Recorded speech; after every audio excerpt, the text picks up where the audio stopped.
listening to the Cricket Podcast. I think it was a disgraceful performance, and I think it should never be permitted to happen again.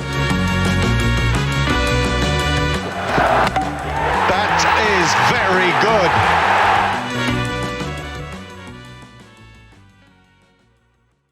Hello everyone and welcome to the Cricket Podcast with me, Jack Hope. Ross Legg, how are you doing, Ross Legg? Marvellous, thank you, mate. I rolled out of bed this morning like the granddad out of Charlie and the Chocolate Factory at the England result. It's gone over my head, that reference. He jumped out and spryly celebrated with all the exuberance of youth that he no longer has. Just to fill in that that gap for you, Jack. Great. And that voice is, of course, Max Rowe Brown. How are you doing, Max Rowe Brown? Yeah, very well, thanks. Still a bit stunned, to be honest. I'm not quite sure what's happened. Well, England won. That's what's happened. And that's what we will be talking about on this week's Cricket Podcast. England have taken a surprise 1-0 lead as they overcame India by 227 runs at Chennai this morning. It wasn't necessarily a thrilling match unless you were an England fan. We'll be getting into the detail a lot of how they managed to pull off that victory in what will basically be a two-part show. One part looking back and one part looking forward. Can they carry on this marvellous form? Before we get into all of that, though, it's our first question of the week. And I imagine it's the first question of the week for the Indian leadership group as well. That is, we'll start with you, Max. How would you get Joe Root out? Right. So I think with what we've seen with Joe Root so far is you need to play the long game. And I think in that respect, India can learn a little bit from Sri Lanka. So basically, there's a 4-step plan to this. Step one, I mean, actually, India are sort of 75% of the way there to doing it. They just need to sort of nail down the final details. So step one, infiltrate the media and make sure that Bairstow plays. So you've got get onto KP, make sure he complains a lot and get Bairstow in the team. That's tick. That's already done. Step two, make a nice slippery floor so that someone falls over and there's definitely a space in the team for Bairstow to come in. That's done as well. That's tick. That's step two sorted. Step three, tire him out by making him bat for ages. That's already been done. They know how to do that. That's fine. And then step four, which is the coup de grace, is just get Bairstow to run him out, and you're done. Okay, yeah. I mean, it's a proof. The thing I like about that, Max, is it's proven that it works. Yeah. Good answer, Ross Legg. How would you get Joe Root out? I've gone for a slightly different approach. As you told me not to be too serious when answering the question today.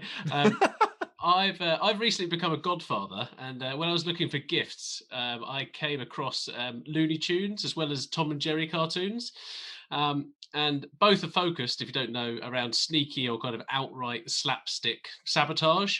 And I thought maybe it's something that could be applied to cricket and what India should explore. So maybe putting like super glue pouches under his spikes, which break when he comes out to bat, so he gets stuck on the crease. Itching powder in his box, or drop an anvil on him, something like that. You know. Excellent. You don't get enough slapstick humour in cricket, full stop, do you? It's not the most slapstick sport. No, but I mean, Crawley falling over and breaking his wrist's a bit slapstick, isn't it? If you would have seen that, like a banana skin kind of thing. Yeah. You get balls in the box as well, which is fairly slapstick. That is slapstick. Dropped catches are reasonably slapstick.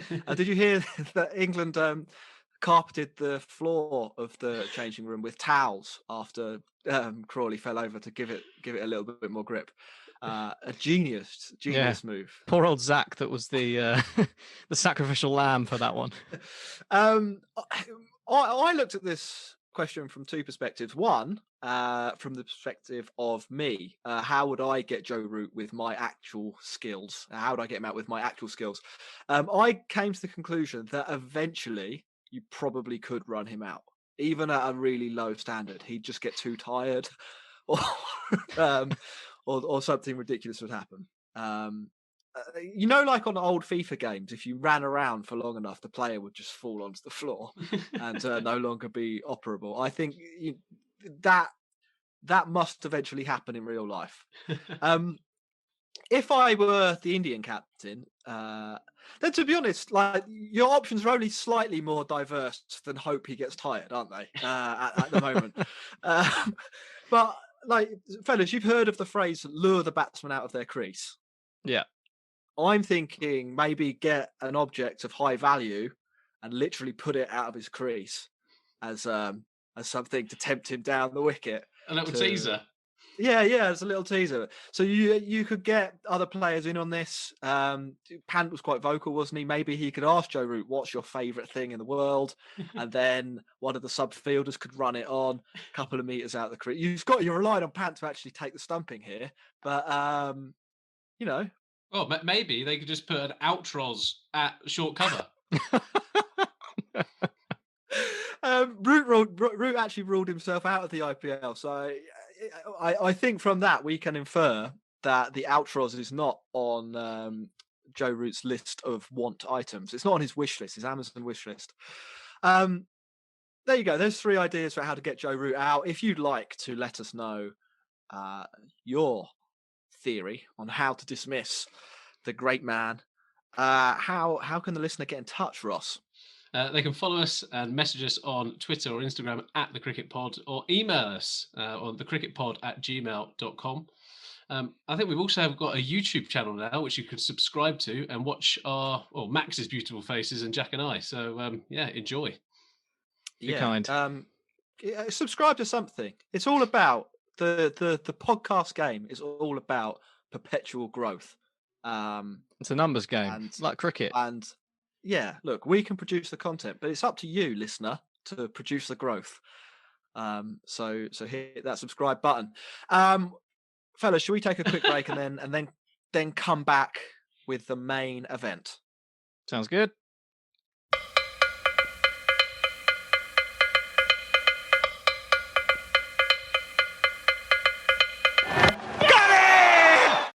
India v England then. Test 1 in Chennai.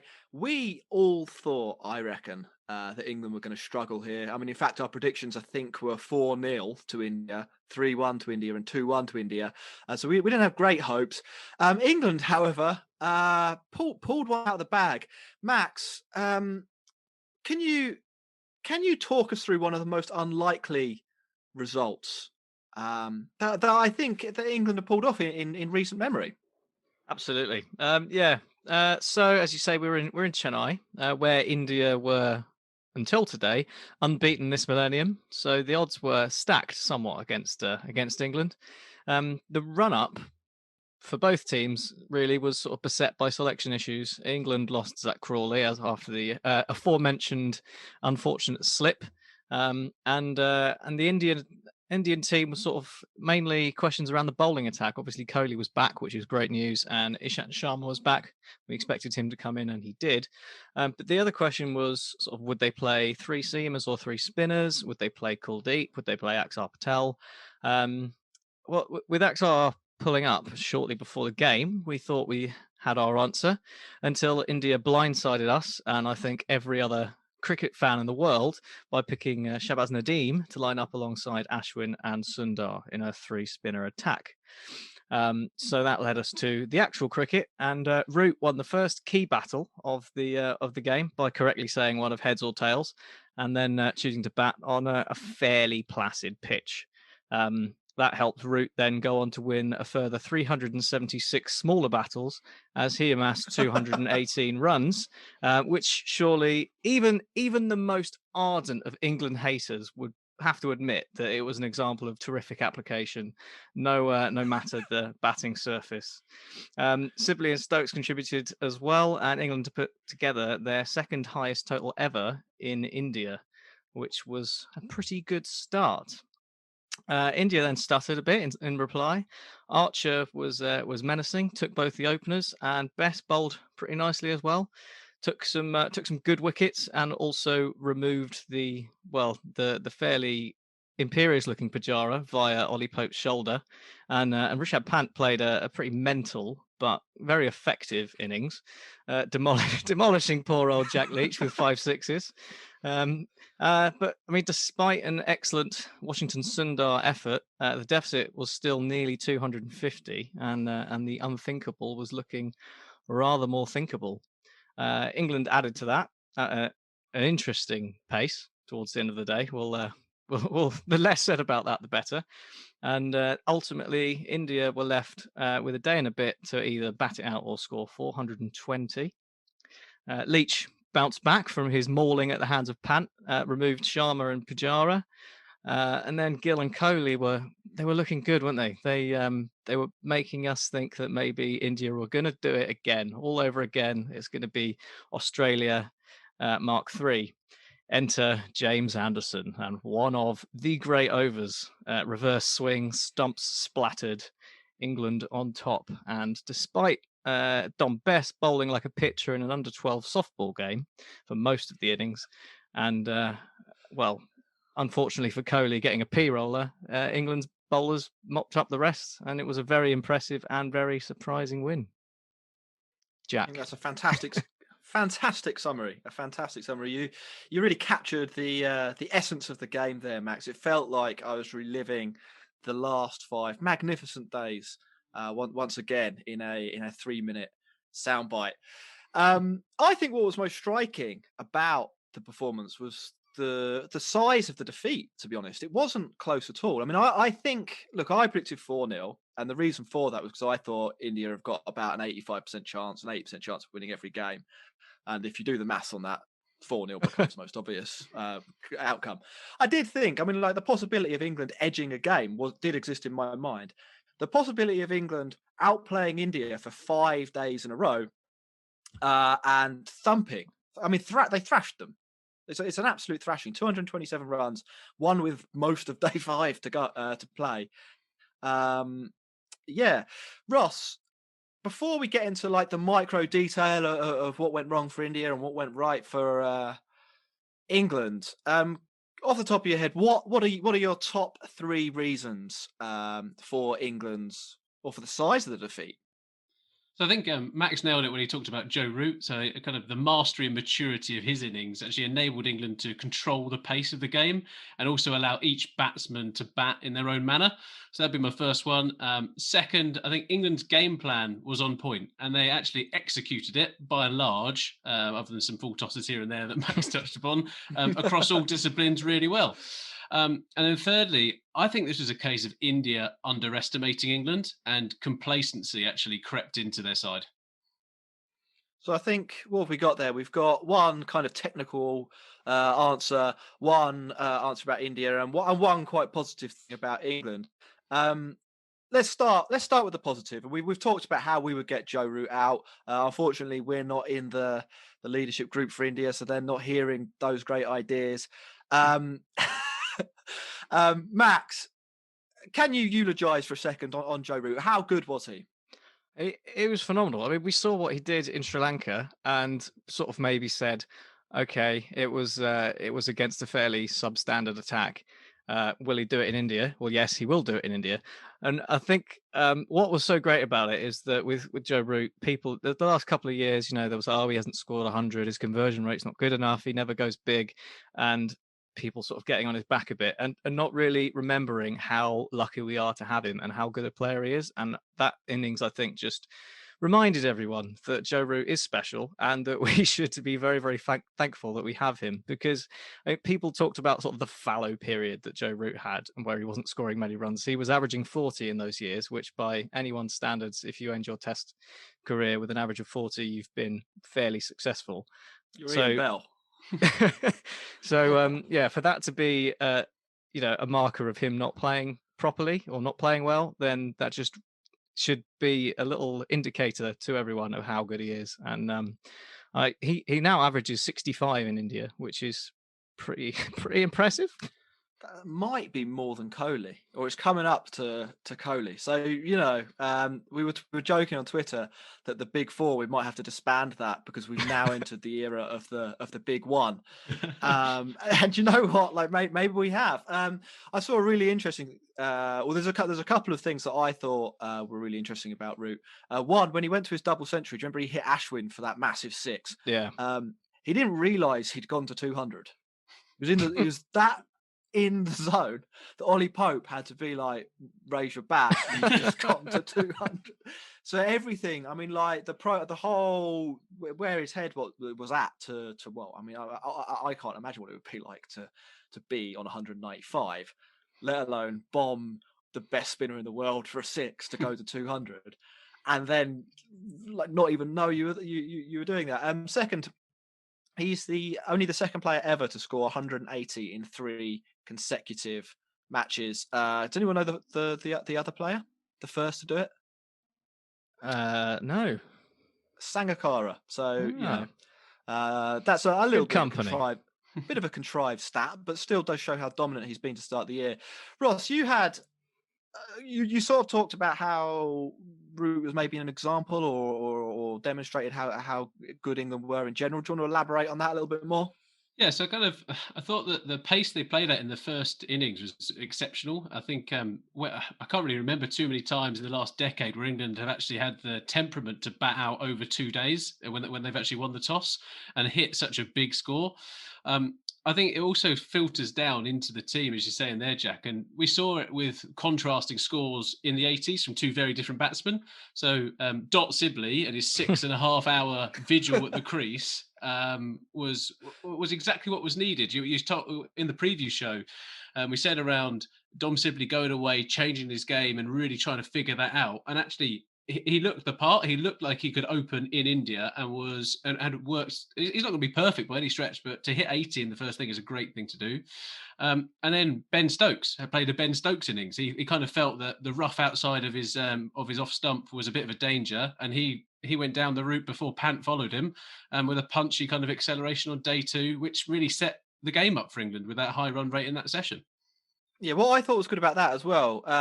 Obviously, England on day 1 were on top, but they didn't score that quickly. So had India turned up on day 2 and taken 2 or 3 quick wickets, England would have been struggling to get up to 400, and all that hard work that Sibley put in and all the miles in the legs for Bumrah and Isham would have been wasted a little bit. The rate Stokes scored at, though, it meant that really quickly England were up where they'd ideally be. And it just took the pressure off everyone else batting a little bit later on. I mean, I thought it was a fantastic batting performance. I wonder how much of this performance you can attribute to a change in mindset as a result of Chris Silverwood coming in as well.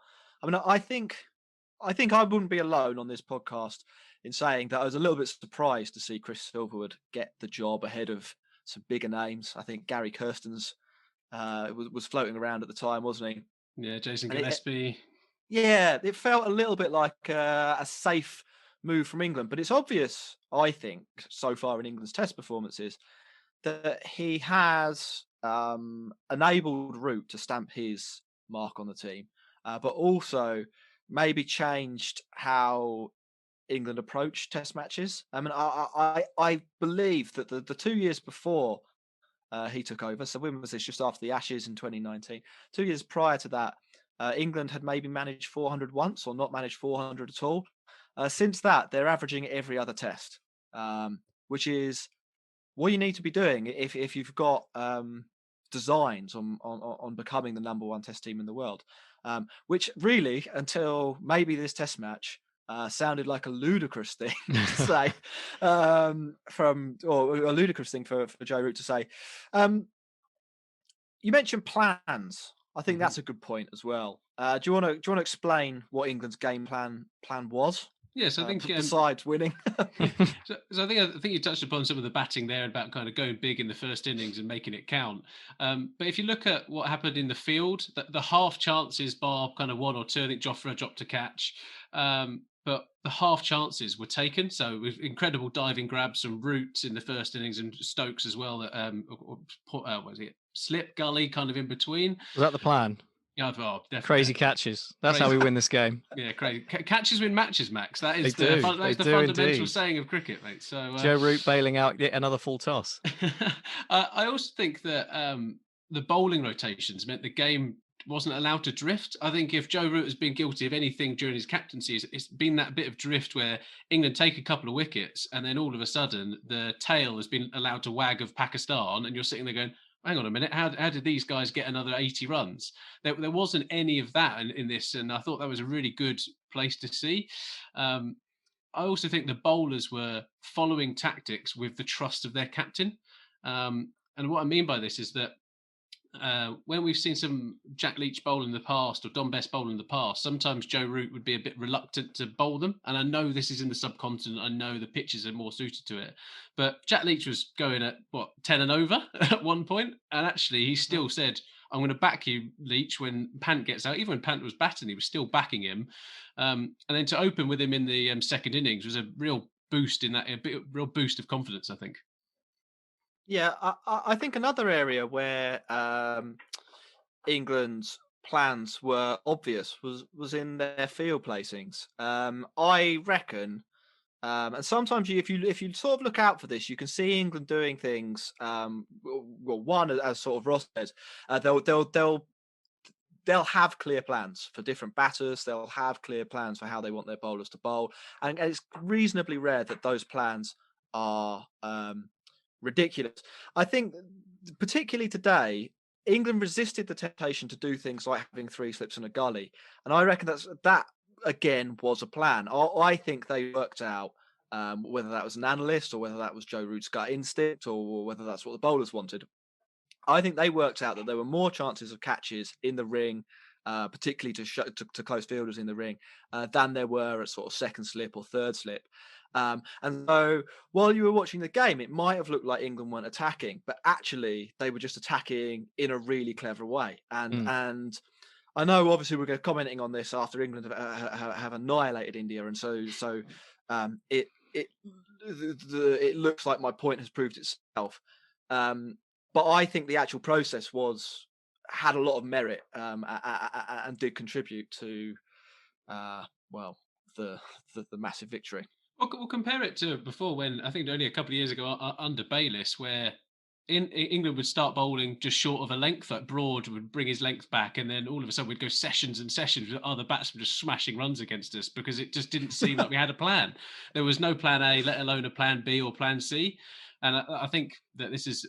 I think Max, you talked about the toss earlier and winning the toss. And I think, it was a bonus for England, but we shouldn't attribute this victory down to the toss. I think England had a complete performance. It would be unfair to do that.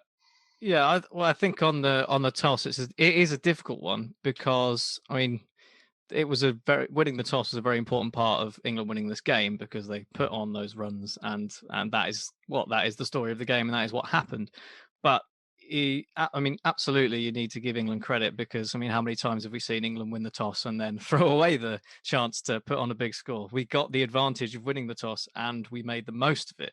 And that's it's possible to say that winning the toss was very important to England winning it without then detracting from England's performance. I think that's probably something that is key to draw out. But India in Chennai have only lost once after winning the toss, which was actually against England in 1985. But then again, their record of winning the toss in Chennai is actually really bad. I just looked it up, and they've won 9 out of 33, which is shocking.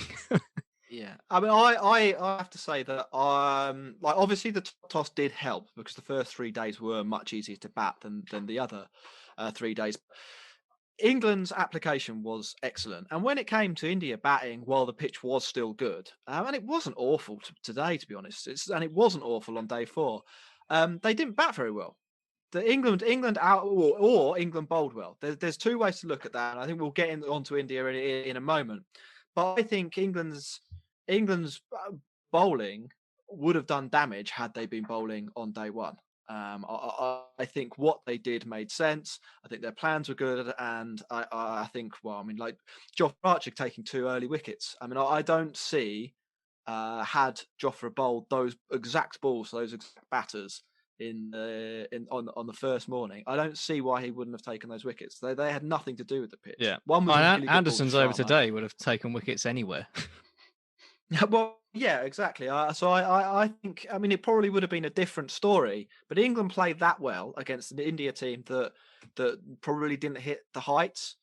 I think England win that regardless of the toss, to be perfectly honest. The toss itself, maybe he changes it from 50-50 to 60-40 in favour of the team that does win it. But it's those slightly tighter, maybe kind of edge casey games that tend to go that fall in favour of the toss winning side or the team that bats first in a circumstance. It's not a 227 run reversal. I don't think. I'm sure there's plenty of India fans who disagree with that, but I think that's an excuse. I don't think that's a reason. Anyway, yeah, we'll see you in the YouTube comments. yeah. One last thing actually on Mans, because I thought this was quite interesting as well. And in a different world, maybe could have come back to bite England. England didn't declare on day 4. What did you make of that, Max? This is, again, one of those things where it's really difficult to make the point because the rhetoric is defined by what happens in the end. So we're talking about it now, and it's like it's irrelevant because we won by miles. Counterfactual argument. It's very, very difficult. I mean, I suppose what you could say is that we won comfortably enough that perhaps we should have been a bit braver. But I think Alistair Cook on Channel 4 was saying it's about time. England want 2 cracks with a hard ball. I personally think it was a little bit of just being a bit extra cautious, because we've seen what happened with India and Australia and ending up winning that game at the Gabba, and it's the first game of the series, and I think they just wanted to be a bit safe and make sure that there was less of a chance that India would do something ridiculous. I don't think there wasn't a plan to bat as slowly as we did on that day. I think we'd have probably liked to end up sort of batting that time, but with more runs on the board. But I mean, ultimately, like, it doesn't matter. We won the game, and we won the game comfortably. So it's a bit of a moot point. I think statistically, England played more attacking shots in that innings than they had in a decade. I think it was 2006 last. So if you want to talk about intent, I think it sort of was there. I thought Root spoke about this quite interestingly after the game. Obviously, he must have heard about Shane Warne and Michael Vaughan having their little love-in on what was it, Sunday night or Monday night. He said, and he sort of laid out the reasoning for it. Basically, they wanted to bat India out the game, which meant they had to bat a certain number of overs to limit or eliminate the possibility of an India win. Yeah. They wanted to get to at least 400 runs, which is what they did, and they had to give themselves an opportunity with with 2 new balls if they wanted it. He also went on and sort of said, "I'm not," or I'm paraphrasing him here, but he basically said, I don't really see why these people are telling me what to do. I spent more time batting on this wicket than anyone else. I batted on it on the first 2 days, and I batted it on day 4. And I knew that we would get at least 10 chances over a day 5 if we had to bowl, if we only had that number of overs. So he was basically saying, if we don't win, it will be because we drop catches or something freakish happens. And I think whilst it led to sort of a weird passage of play, I think he probably knew what was going on. I actually quite liked it, but I didn't have any problem with the declaration being late. I quite liked it was almost kind of stepping on the throat of India. He was kind of saying, "Look, we have dominated you from ball 1 of this Test match, and you are not going to win this game." And I thought it was a good way to play it. Well, also having been out there scoring 218 and leaving India in the field for that length of time, you also know that you're going to tire them out, and tired minds results in wickets and lapses of thinking, and then it helps you out that way. So I mean, there's a number of ways you can cut it, and ultimately, Joe Root made the decision and it went well. So who are we to question a man who's won that many games as England captain? Ross, do you want to tell us about India? That was sort of your third point. Yeah, so I kind of felt that India actually underestimated England, and I said that kind of complacently had perhaps kind of sneaked into the side. When someone as good as Kohli comes back into the side, let alone the likes of Bumrah, Ashwin and Sharma, Ishant Sharma that is, who were all missing from the Gabba test, I think they thought it was impossible to lose to England at a ground they'd not lost at since, 1998, Max? 99. 99. that to me is it's a mindset thing, right? There is a top level sport. There is an arrogance sometimes. Is that bit, especially when you've got people like Kohli in your team, who is just on a different planet when it comes to some talent.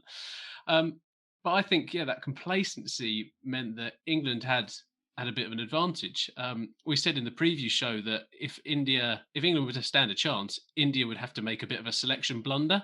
And actually, I think picking Nadeem, based upon the troubles that Sibley and Crawley had faced in Sri Lanka and some of the other England players, I think it was a mistake because they didn't think they would look to adapt. They didn't think that in the 3 days they had between it, They had a different team. Yeah, Sorry, kind Ross, to butt in, but Burns and Stokes played who didn't play in Sri Lanka. It's actually there's literally different players playing that you're planning. Anyway, carry on. Yeah, and that's what I mean. It was like they thought there would be no plans, there would be no changes, and we think that a left arm is exactly the right way to go here. Again, that bit of arrogance that just kind of sits there. And the last bit for that is even with England racking up 578 runs in the first innings, there was just a sense on the commentary team, which I'm a big fan of, but I like the bipartisan kind of the route that's going down. But a even Mark then, Butcher sandwich at times. yeah, exactly. But I like I've just thought that even with that massive lead, India were having a bit of swagger about them, saying that whatever you post, England, we're going to chase this first innings lead, and we're going to give you a we're going to get a lead ourselves, and then in the fourth innings we'll chase it down. And that, but what they didn't realise is that England had an answer for everything they were threw at them, and comprehensively outplayed India. The thing is, though, Ross, is that not the right mentality to have, especially when you're under the caution, you're facing, a first innings score of 578. I would say that going into your innings with the belief that you can outscore that or match it is the only way to face it. And if India had turned around and scored 650, we'd be saying that well done to them for having that mindset. That's a mad thing to try and do, though, isn't it? To if your game plan when you're facing a score of 578 is to be like, we're going to score 650 and we're going to do it in about 2 days, that's divorced from the reality of the situation, and which I think is sort of the point Ross was making. And I think actually India's wickets in the first innings. Look, England bowled really well. Any time I think where you dismiss a team in their first innings for under 350 in India, unless it's India doing it to a travelling team. Any time that happens, you've bowled really well. But as Ross sort of says, India let them in the game. If you look at the wickets, Gill punching the ball to mid-on in the first innings when he's scored, it was like a runner ball 40 odd or something like that. He looks like a serious talent, doesn't he? He plays like that, doesn't he? That's how he plays, and it's brilliant to watch. It was fantastic, but it's an ODI style dismissal in a game where you really need to be batting for a little bit longer. And it plays right into Archer's skill set. Is Archer an elite, like a top level, top shelf test match bowler? Probably not. He's probably in the very good category. In one-day cricket, though, he is fantastic. If you try and smack him back down the ground and there's a mid-on in play, he's going to pick up wickets there. I think that's the point, isn't it? India let England's bowlers into the game. A couple of others. I mean, Rahane going down the wicket and get caught at cover to a full toss off Bess when he was on one was strange. And great catch, though. It was a great catch. It was a fantastic catch. But why was he doing it? Why had he premeditated that he was going to run down the wicket and smack Bess through the offside? I mean, Bess is the kind of bowler where if he bowls for long enough at somebody who's trying to do that, he will get them out because he does spin the ball a reasonable amount. However, if you sort of wait Bess to come to you, you can score runs reasonably easy off him. And I think that's kind of our experience watching him, isn't it? Yeah, and it's probably fair to say that you don't need to come down the wicket to turn his deliveries into a full toss. You could probably just wait for one. Well, this is it as well. I mean, I actually think Bess maybe doesn't get enough credit for one because I think that ball dips. I think he might have seen Rahane coming and thrown a little bit wider as well, and got the false shot. But it's still it's a one-day international dismissal in a game where you're 570 runs behind. Didn't make sense. Right. So there's 2 points that need to be made on Pant, I reckon. One, like a fantastic innings and probably a really good plan to smack each over long on over and over again. I thought that was clever. However, he was batting when Pujara was out. And as we said on the preview show, India are a really top-heavy batting lineup. Bottom three and even Ashwin can't bat at all or really have limitations, shall we say, if we're being friendly. Mm. He's batting with Washington Sundar. They're the last pair of batters at that point that could realistically get India anywhere near 500 or 400. And what do? He goes down the wicket and gets caught at deep extra cover. You have to moderate your game at that point. I don't care if you want to tell me that's what he does. If you want to be a good test cricketer, and I think this is maybe the frustration with Pant is that he obviously has the talent to maybe be a great test cricketer, then you have to eliminate gift wickets from your game. I mean, how often has Virat Kohli caught at deep cover in test matches?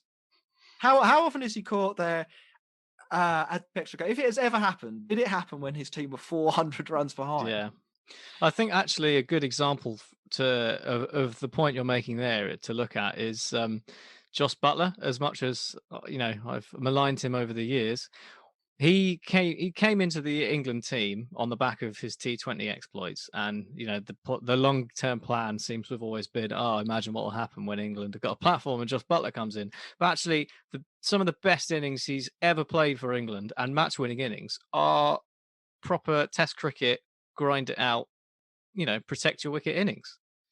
And there's no reason that a player who is well known for playing in that aggressive style can't do both. Or Kevin Peterson. Did Kevin Peterson score a runner ball in all circumstances? Did Adam Gilchrist? I mean, these are the players that Pat looks like he could be as good as. And instead he averages 40. And this is the bit for me that you kind of imagine if Sundar can hold a bat. Washington Sundar looks like he's a half decent batsman, and he hit 85, 82, whatever it was in that innings. Looks like a better batter than bowler. Yeah, no, sorry, Ross, I keep doing that.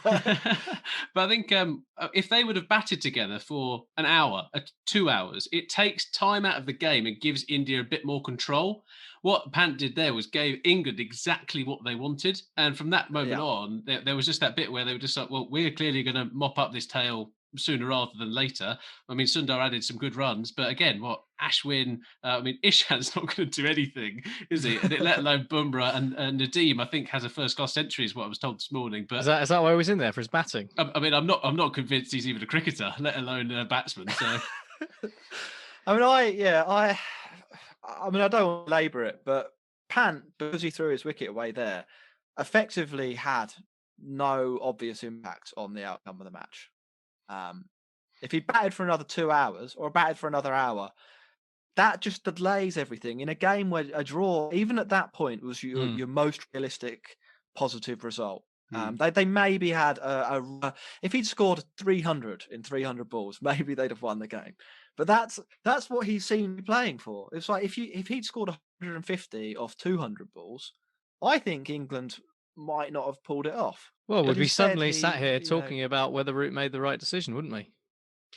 Or it would have at least made that question a lot harder, or at least given India a target they might have been able to chase on day 5. It was brain dead basically.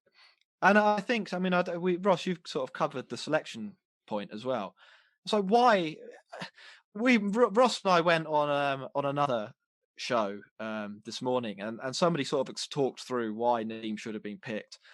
The reasoning for that, basically, sort of, he's as close to Jadeja in terms of bowling as India could find at the moment, although he isn't as good as Jadeja. He can't bat, and we need Washington Sundar to do the batting part of Jadeja. It's a really convoluted. You need way two of people saying, to replace Jadeja. Well, yeah, they need two people to replace Jadeja, neither of whom are as good at the things that Jadeja does. And it also it was bad, right? The basic point is it was justification for India picking a bowler who wasn't as good as their option. That's fundamentally what it was. Kuldeep is a better bowler. Having left arm, right arm, finger spin combination. Or I It's don't still think it's still three finger spinners as well. Like it's yes, not. Where's exactly, there's Matt. what you pick three spinners and they're all the same, apart from one of them uses just- uses a different hand. It's not. I can Yeah. only think you'd do that. You'd only do that if you'd done like the minimum research on each team, or you were completely naive in how you thought you might win this game. Well, let's not Obviously, forget that England are Washington gonna- Sundar a month ago was a net bowler. Yeah, I Like- mean, this is it, isn't it? I mean, obviously, I mean, Kohli spoke about it after the game. He basically called them out, Nadeem and Washington, for not controlling the game. And it's like, you've picked two players Yeah. who are worse than That's like than the alternatives. That's like United picking two under-21 players in the under-21 squads in the FA Cup final, and then both losing the game and being like, "Oh, you guys were rubbish. It's your fault." It's like, well, why didn't you just pick Cavani? Yeah, I'm shouting at my Fiat 500 because it doesn't perform like a Ferrari Maranello sitting out the front right. Or an Altros? Fellas, couple of other points we probably should mention. I think James Anderson's over was pretty good. So Lots of so people, good. lots of people have been saying it might be the best over ever bowled. That's English hype, isn't it? Yeah. Recency bias. Yeah, we've caught a bit It of the was India good. hype as well, I think.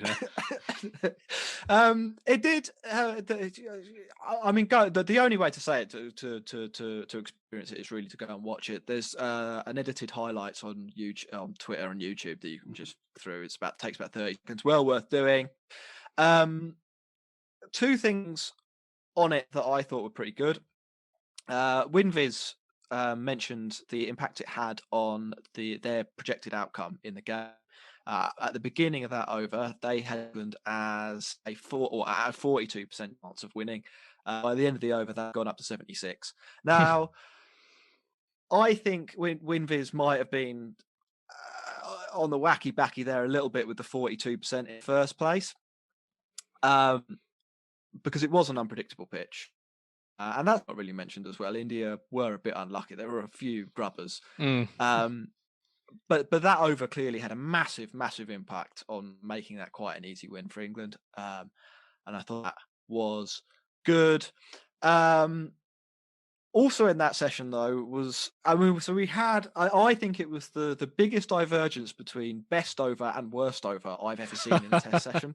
So we had Anderson's miracle over where he could have he took 2 wickets and could have had a third actually. And then about half an hour later, Don Best came on and bowled 3 consecutive full tosses to Virat Kohli, each of which got whacked through the leg side before finishing the over off with a ball that probably bounced in his half of the wicket that Ashwin was unable to hit. I think mainly because he was surprised it was so bad. Too stunned. Yeah, Dawson I thought bowled well in the game in general. I thought him and Leach did really well actually. Overall, anyway. I mean, they got tonked around a little bit, but it must be quite funny for Ashwin to watch other spin bowlers who are just clearly not as good as him on either team. I mean, because Ashwin bowled what I thought was really quite well, but he was not amply supported by his fellow spinners. No, I wonder a bit with Bess whether he's just not used to bowling for that long.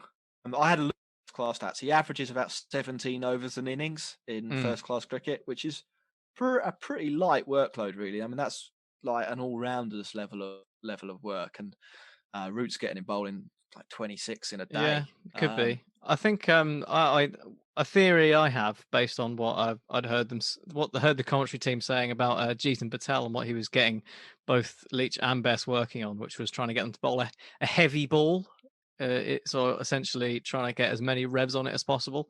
And if you think about it as a bowler, if you're trying to impart more revs on it than you normally do, and you get it slightly wrong, the result of that is going to be throwing it a bit further than you mean to.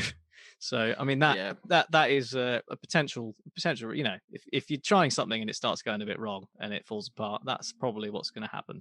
So teething problems perhaps, but there were good signs in that game, definitely. He's still a work in progress, isn't he?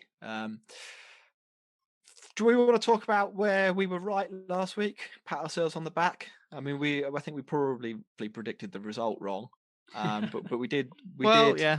Ross and I have both said that England would win a test, so we're not out of it yet. Yeah, no, that's true. We did pinpoint some specific areas where England would have to do well, though. Particularly in comparison with Australia's performance. I don't know if you remember. I think England nailed it. So we spoke about how their openers would need to perform with that. Burns not amazing, but okay in the first innings. Dom Sibley, well, with a career-altering innings, I think, in terms of how we perceive him as a player. We said the fast bowlers would need to bowl with greater control. I think they nailed that as well. See cartwheeling stops for evidence. And we said the spinners would need to turn up, and I think both spinners recorded the exact same figures: 26 overs, 76 for 4, one in each is. I like that. So some nice symmetry there, and pretty well done, England. I mean, our check for the consultancy on that is, or our invoice for the consultancy on that is in the post. I think we're probably coming to the end of this test, won't we? I mean, anyone have anything else to add? Any other business, as it were? No, I think the positives that I'll talk about is kind of in the next bit around what India can do to bounce back.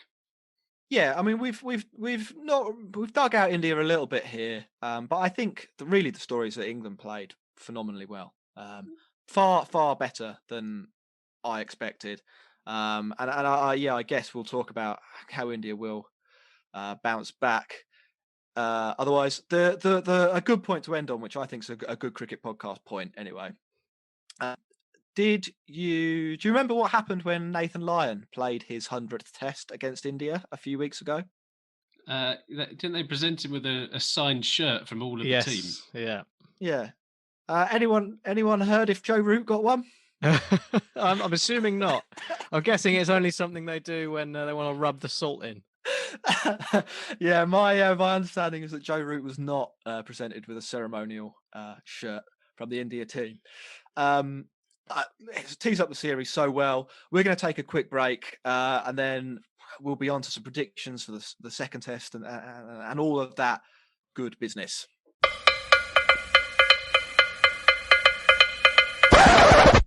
So, on to the second test then, which starts on Saturday, the 13th of February. Ross, do we have any team news ahead of the next game? Yeah, well, the big England news is Butler's flying home. Max, we're going to get to see Folks in action potentially.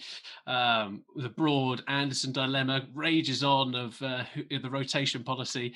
But I think we need to start with India and how they are going to bounce back. And I think rectifying their selection is probably easier said than done. Jack, would you agree that kind of the top six is there to stay, right? You're not going to change that India's top six at the moment. 100%. I mean, I think India's top six is still the best top six in the world in India. Mm-hmm. So why change it? Yeah, and one failure doesn't mean scrapping your entire lineup. So if the franchise owners of RCB are listening, give us a ring and we'll help you out on that. Another check in the post. Bowling wise, India's, we've covered it. They got it wrong. I understand wanting a spinner who turns it away from right-handers, but the Pai Chuck and Nadeem was a big mistake, and it cost India big time. If they want to continue with that approach, I think they'll probably go back to their original plan. So they think that Axar Patel is going to overcome the knee injury that he sustained. More importantly, I think that the BCCI are probably praying that Ravi Jadeja somehow magics a new thumb. He might be back for the second half of the series.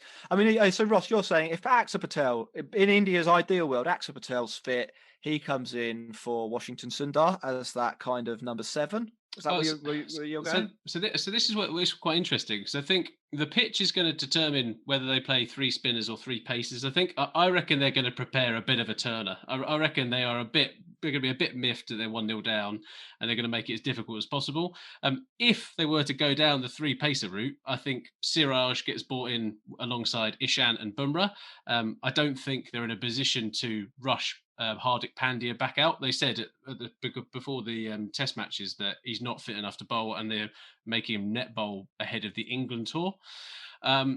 it would mean that, well, mentioning Washington Sundar, I mean, he's proved himself handy with a bat, but just didn't deliver on the job with the ball. Very inexperienced. He was a net bowler a month ago, cut the guy a break. So I think if there was to be the lineup there, I do think that Axar would replace Sundar.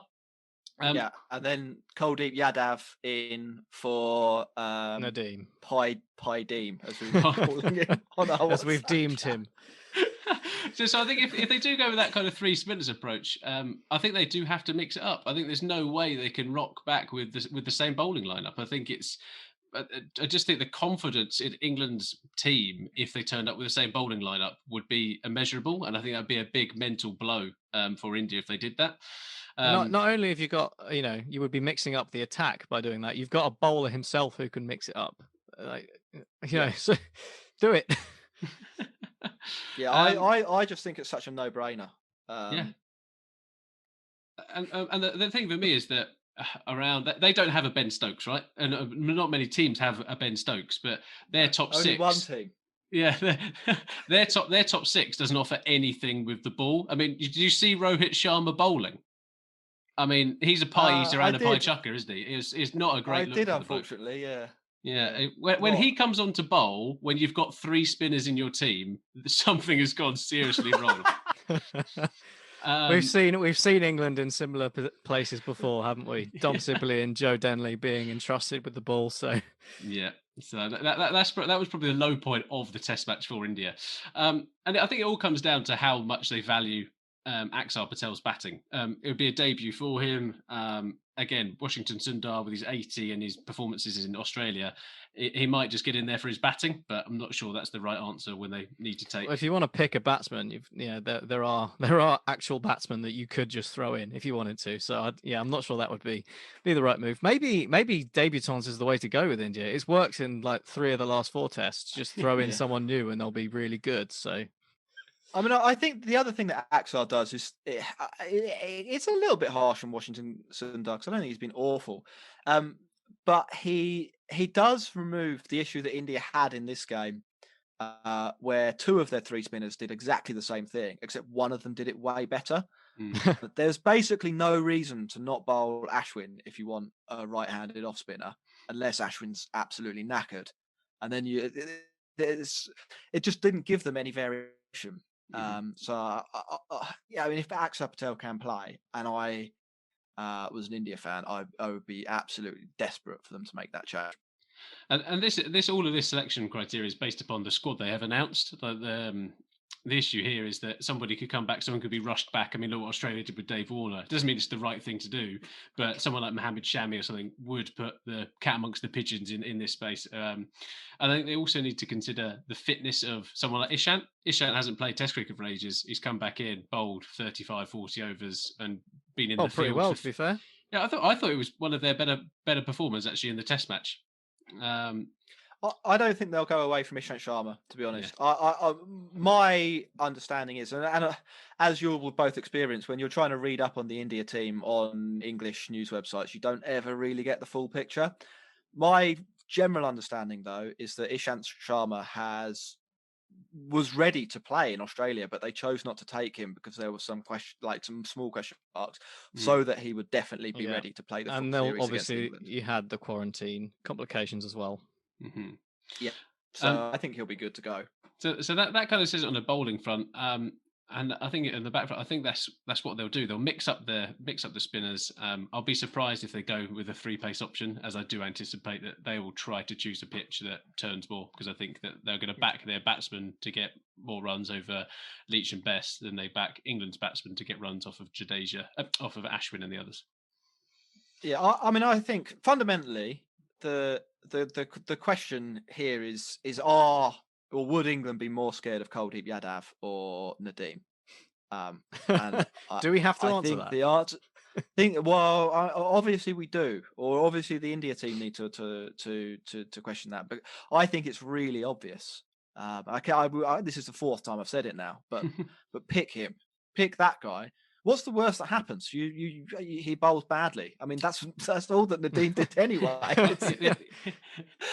There's I no way. don't see Nadeem bowling much better than he did. I mean, like he bowled okay in spells, but he's worse than Jack Leach. I mean, he was out bowled by Jack Leach over the test, probably in the same sort of level as Don Bess, and it's just not. It just really wasn't threatening. What about where would you put him against Embledenia? I think he was worse than Embledenia. We know your feelings about him, so that's Lemon Land. That's pretty chastising. And I think there's also a bit about Nadeem where he didn't control the run rate at all. He went at 3.38 and over across the test match. His figures were 69 overs, 4 wickets for 233 runs. That's not a good return for a spinner you're asking to do it, right? And he got to bowl as part of that declaration spell when England was like doing weird stuff. In the actual innings, the overs he bowled in the game when it mattered were bad. Yeah. There's no way around that. And I just looking at how he bowls, I don't think, unless like you say, Ross, they produce some kind of aberration of a wicket which spins from day one. I just don't see what where the challenge is at the top level for him. Agreed. So 2 other points and where I think India could or must take a bit of responsibility and change up things. So in terms of their senior batsmen, they're not going to fail this whole series. Like they might have failed in this Test match, but Pujara, Rohit, Gill showed his class and he's kind of getting there. But Kohli hit 70 odd. And there was a bit of bad luck in there as well, wasn't there, with Pujara and Kohli? So. Yeah, but that's the bit. That's what it takes to win. Sometimes a bit of luck going your way. But they do need to take responsibility. We talked about Pant earlier, but Rahane it was the vice captain. He was the captain, for goodness sake, when he was in Australia. His innings did not scream senior batsman at all. So they say he's it was confused. Yeah. It was just a confused thing to do. I assume you're talking particularly about the first innings here, not. Yeah, he might have been confused about where his stumps went in the second innings, but that's about it. Although some people did say that he maybe didn't play that ball that well. I mean, I think if you get that second or third up, you're in trouble, aren't you? I think a good gauge on the cricket podcast is always how would we have done against the ball. And I think it probably would have got. I'd have been fine, and Jack would have been fine as well. Would have pitched outside leg, just pad up, smacked into us. Would have really hurt. Broken the kneecap. Yeah, I think India. The only thing I would say for the Indian batting is that they maybe need to be a little bit more aware of the game situation, and like most of the rest of the world, maybe they need to reconsider how good this England team actually is, and be honest with themselves that scoring at 4.5 and over. Yeah, I mean, might be tricky. Let's face it, no one is more surprised about how good England were than England fans. Exactly. Well, let's talk about what England could do differently. So I think that kind of sums up India in terms of pick the right team, treat the game with a bit more, I think respect's probably the wrong terminology, but treat England with a bit more respect and bring your A game. And then India will soon find themselves back in the runs and back in contention. Do more planning. Yeah, more play. Yeah, that's a very nice point. So what will England do differently? Max, after a thumping win like that, I mean, surely it's quite difficult to suggest making changes to a winning 11? Very difficult. Obviously, you have the rotation policy, so whether I would imagine they were planning to bring in Broad for this one, and they may have to change their mind. I think they might have been planning to bring in Broad for this one anyway, for the test just gone, and then Anderson bowled so well against Sri Lanka and forced their hand. The thing here, Max, is they were planning to be 1-0 down. Yeah, when they decided that Broad would be playing the second test. That's the reality of the situation. They weren't. Now the robbery's on. The question's a lot. Yeah. Suddenly, what do you do? It's a really interesting situation. It's a good test for how robust this rotation policy is going to be. I think the other question, so obviously we're going to see Folkes instead of Butler as we expect. The other question to answer is Johnny Bairstow, because he's now back. They brought him back a test earlier than they were planning to. And you have to wonder whether Dan Lawrence might get very unlucky and be left out. My concern for Dan Lawrence is that the 2 wickets were almost exactly the same. And his head was falling over a little bit and he got trapped. It was almost Johnny I don't- Bairstow-esque in a way. Yeah, I don't really hate dropping Lawrence. Point. He's played 3 tests. I'm sure he'll come back round again. He's played 3 tests in hard places to play cricket if you've not got a lot of experience there. I think you can almost say we're just giving you a rest. Like this isn't a permanent dismissal from the Yeah. England side. You've not necessarily done bad. You batted well in a couple of times, but we've got this guy coming back who was our plan A, if you like. And we're going to go with him. I don't know if Bairstow's up to it at number 3 in Test cricket. I Against think India's pace attack. Yeah, I don't think there's much between Bairstow and Lawrence, but Bairstow is liked by that England setup, and I suspect they'll make the conservative selection for the second.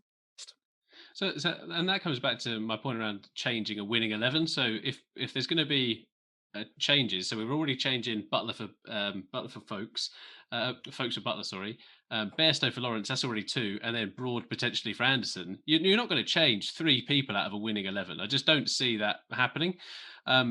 Even on the bowling front, I thought Archer actually bowled really well in this test match, kind of went under the radar, but actually he fulfilled his role really well. And it was probably one of the best performances in test whites that he's actually done.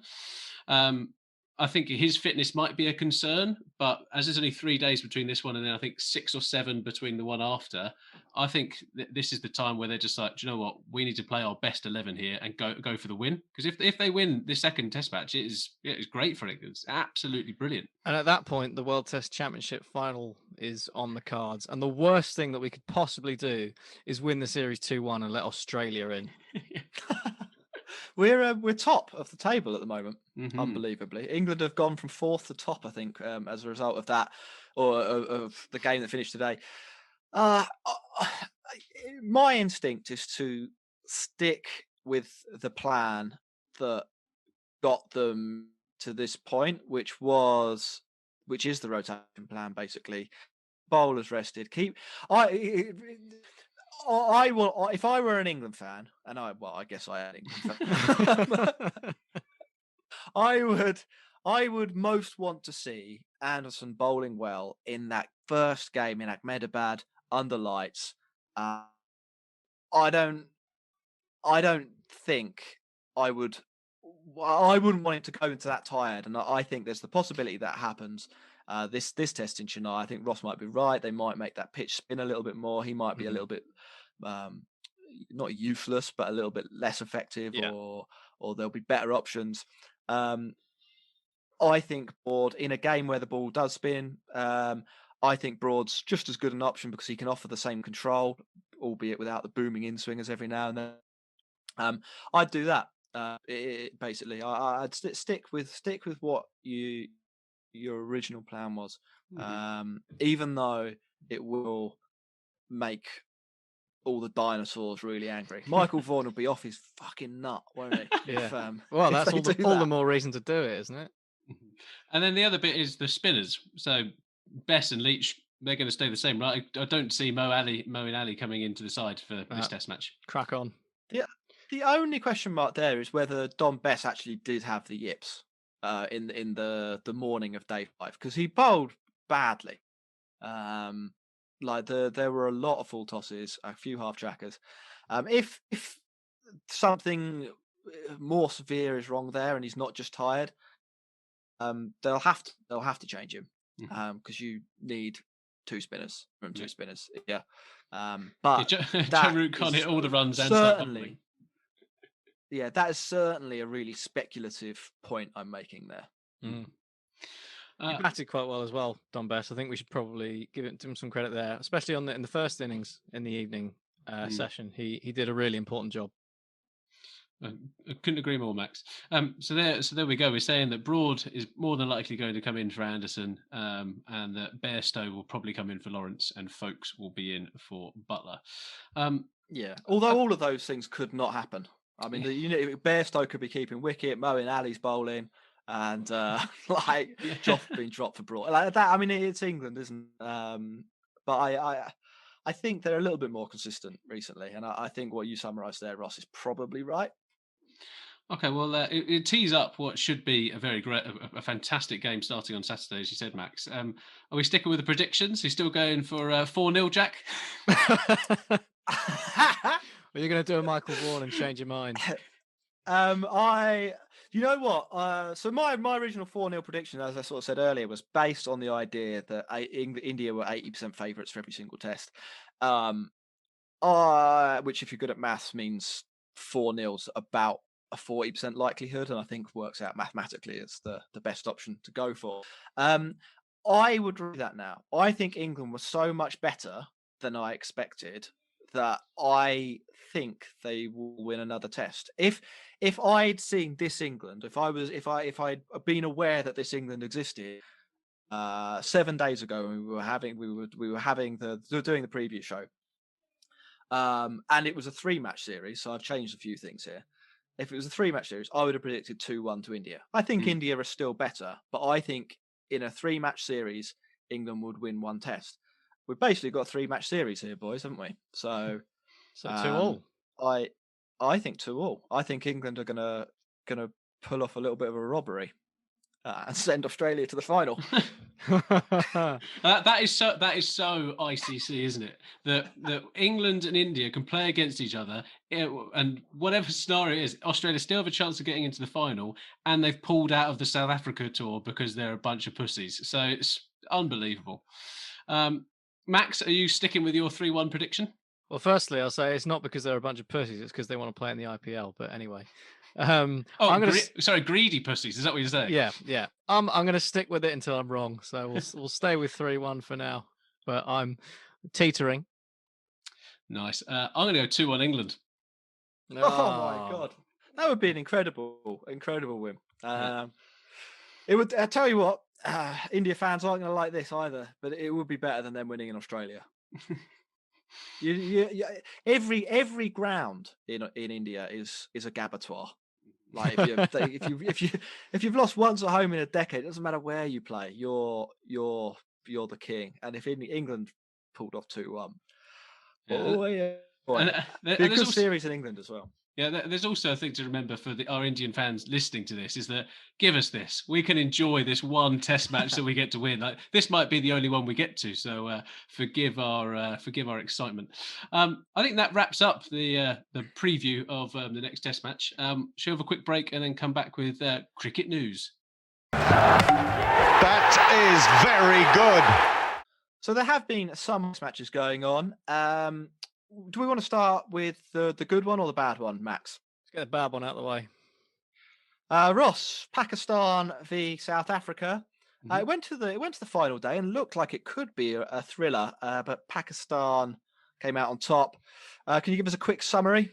So Babar Azam, leading the test side for the first time, secured the first series win against South Africa in 17 years for Pakistan. A valiant fourth innings century from Aidan Makram, and a century partnership with Temba Bavuma, who is one of my favourite players, was not enough for, as pacer duo Shaheen Afridi and Hassan Ali caused havoc with the new ball. It seemed like it was going to be a placid day, but then they induced a 7-wicket collapse for 33 runs, which England fans, and I mean, I don't like cricket fans, could definitely understand. It's a fantastic win for Pakistan, I think, but a torrid loss for South Africa, and they are taking a hammering in every single way possible at the moment. They're now not due to play any cricket, as we've already covered, because of the Aussies. If you want more details on that, you can read Neil Manthorpe's Substack, which covers all the details quite succinctly. Yeah, only one real follow-up question on that, Ross, then. Is that good enough for the big man, Misbah, to keep his job? Well, you know how the Pakistan managerial roundabout goes, so I think he'll celebrate a win, and he might well ride out on that for another Test match until they do another review when they subsequently lose the next one. So I think it's enough for now. But he's learning on the job, right? And I think when you have anyone, especially South Africa, they've still got some good players. Rabada was playing, for example, and Norkia, who bowled really well. So I think he lives to fight another Test match. Was this Test series post end of year performance review? Because maybe Yes, it was. No, this was one that he had to perform well in to not get right. fired. Yeah, well, 1-2 up nil. against the wall, Yeah. done the job. Mohammed Rizwan notched his first Test century as well. Another quite entertaining cricketer on the circuit at the moment. Yeah. So well done to him. Probably the best of the 3 Test matches though was probably the one with the lowest billing. Not even shown, I don't think, in England. West Indies travelling to Bangladesh for the first Test. They're coming off. Was it a 3-0 ODI series loss? And a proper A bad one. battering. Yeah. I think they were bowled out in every single game. Nobody really expected much, and certainly nobody expected much when they were set 395 win in the final sort of 4 sessions of the game after Bangladesh declared. So if I told you that West Indies were missing 5 of their first team players, how likely do you think that chase was? I think you just throw out a percentage. Not a chance. 3. Yeah, 5%. 3%. Yeah. And then if I said to you that the players who actually do have some Test experience, so Craig Brathwaite, John Campbell, and Jermaine Blackwood didn't really do anything, how do you adjust to your prediction? Still 3. Fair enough. Good call then, Max, I suppose, because it was two hero debutants, Kyle Myers and Bonner, who between them put on an awful lot of runs. Myers, 210 not out. That's the 5th highest score on debut. And I think the highest score on debut in a victorious chase. I mean, I would be surprised if anyone's got a higher Great one set of there. events that would outdo that one. Yeah, the pair of them, Myers is 28, Bonner's 32. So they've had to wait a little while for their chance. I think it's probably fair to say they see it. Stunning scenes, Max. Absolutely. I've sort of been vaguely following goings on over there, and I saw what the chase was, and just assumed that one was done and dusted. So yeah, it's brilliant news, and very, very, very good for the West Indies. I think Bonner was in the squad, wasn't he, for the England tour in the summer last year. Yeah, I think it's Okay, it's interesting as well around West Indies cricket, because I think Phil Simmons has come out and said, look, we've now got the people in the Test team who've got the right attitude and wanting to fight for this shirt. I mean, that is one of the best West Indies wins in recent times that they're going to get, regardless if it's over Bangladesh or not. That is still a fantastic win away from home. I think Bangladesh have beaten England and Australia at home recently. They're not mugs in home Test series, and that really was a great performance from the West Indies. We'll finish off with a little bit of T20 league news. Over in the Big Bash, James Vince took revenge on Andrew Tye after he was denied his opportunity at a century. Andrew Tye got Sydney booed Sixers, when he came to the crease as well at the end of that game. Yeah. The Sixers beat the Perth Scorchers in the final. Vince scored 95 off 60 balls. Missed out on another century. But I think he'll take the 183 he scored. 188 he scored over the 2 matches. Congratulations to the Sixers. Well done. Do you reckon James Vince put himself forward for the IPL? Do we know? Because, I mean, those kind of performances, regardless if you're against a bunch of farmers, are still pretty impressive when he comes to hitting 90 in a semi-final and a final. Yeah, I think he has, but he might get a job as backup, possibly. It could... Well, I think it probably will have ramifications for his IPL spot. But there was some other big news there.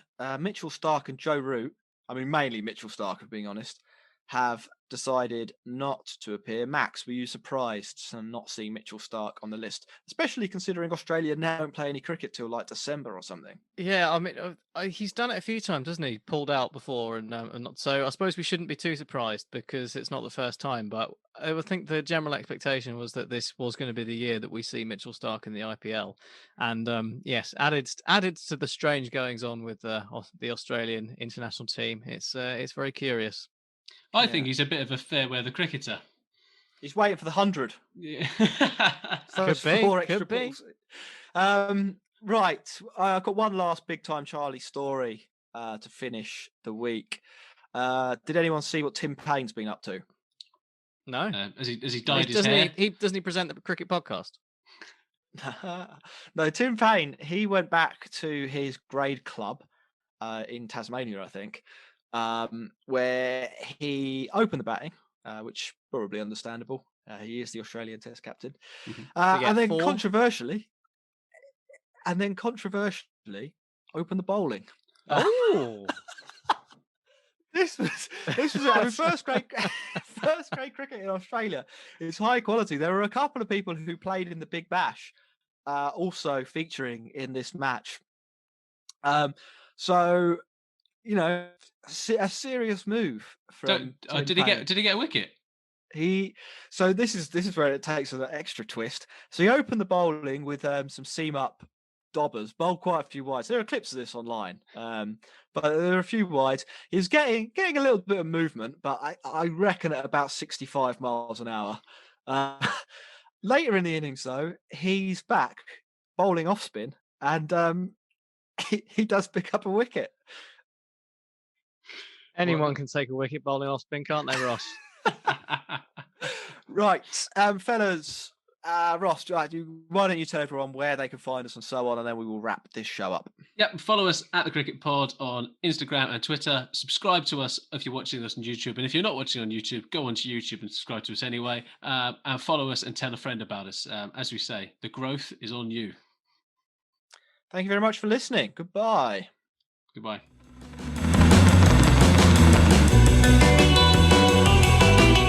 You're listening to the Cricket Podcast.